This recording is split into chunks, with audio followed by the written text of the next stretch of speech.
It's now 7:38 in the morning. I've just finished my run and I wanted to dive right into my discipline hacks. I'm going to present to you 3 discipline hacks that I use most regularly when I am in my bed and it's very warm and I don't want to think about the cold outside. I don't want to go out and go running. The first one is my identity. The second one leads into that and are my core values. And the third one is my why. I think the most important one of the 3 is your why, but still knowing yourself and your core values and shaping an identity for yourself that is serving you is very important. I am not saying that you should change yourself or radically be another person, but there are some things in your identity that aren't serving you. Like for example, if you want to work out more, but you are constantly procrastinating, you're staying in bed when you want to go for a run in the morning, then maybe you have some parts of you that are saying, I am not a runner, I am not athletic, I am not a morning person, I am just not that disciplined person, which are all parts of your identity that are holding you back. If you're saying that stuff to yourself in the morning, of course you're not going to wake up. If that's what you believe that you are, the things you want are not going to work out for you. And with that lies also your core values. If you don't think about what is really important to you, one of my core values is constantly learning, challenging myself. Having a good health is like one of the most important things for me. If I would stay in my bed, I would not live up to who I am. Also really important is that I want to run that marathon and I constantly remind myself of why I want to do that. If your why is not strong enough, then of course you're not going to wake up in the morning. You have to constantly ask yourself why you're doing the stuff, and if your why is strong enough, then things go more easily. An example I want to give that ties into that very strong why, it's a very extreme one, but it's just to demonstrate the importance to stay driven instead of motivated. For example, when you have to pass your exams or otherwise a family member would die.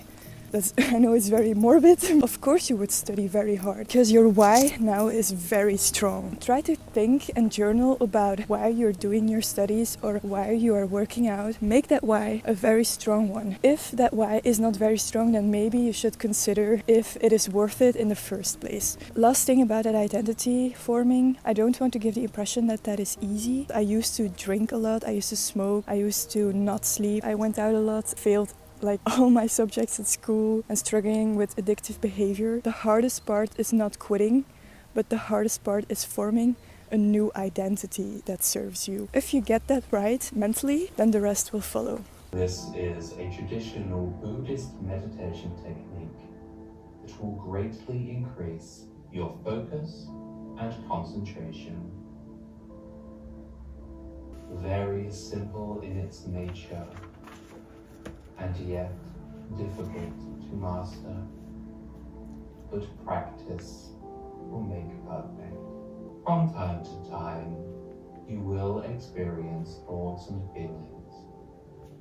That is natural and normal, and it happens to even the most advanced monks. When you experience a thought or a feeling, simply say to yourself, "This is just a thought," or "This is just a feeling."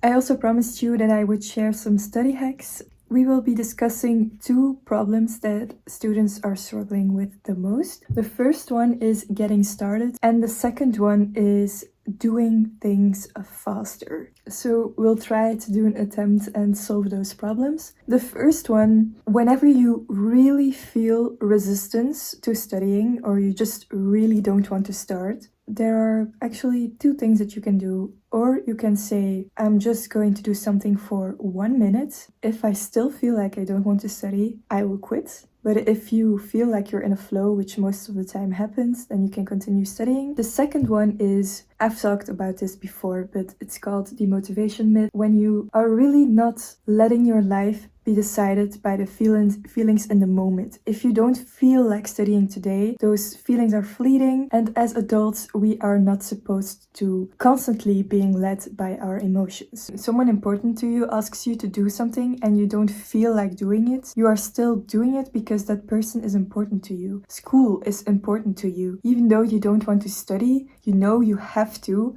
aside from your emotions, because you have to get stuff done. That's just how it is. If my speech didn't help and you're still procrastinating and on your phone, then I have good news for you, because what you consume matters. Never underestimate the power of peer pressure. When you see other people working very hard on your YouTube, on your Instagram, then whenever you're in a rut and you're consuming that content as procrastination, you'll feel way more motivated to start doing your habits again, doing your routines again, studying better again. I mean, peer pressure is like fundamental for human beings because we're social and we need support from other people, and watching other people do stuff is indirectly motivating us to do better ourselves. Then for the second problem is, how can you learn faster and at the same time let more knowledge stick into your head? What I do is use active study methods. It's very easy to learn this. I learned myself how to study by just looking at other people who are using active study methods. You can search this on YouTube, how to study with active study methods, or you can listen to a podcast. A really good podcast is the Exam Study Expert podcast.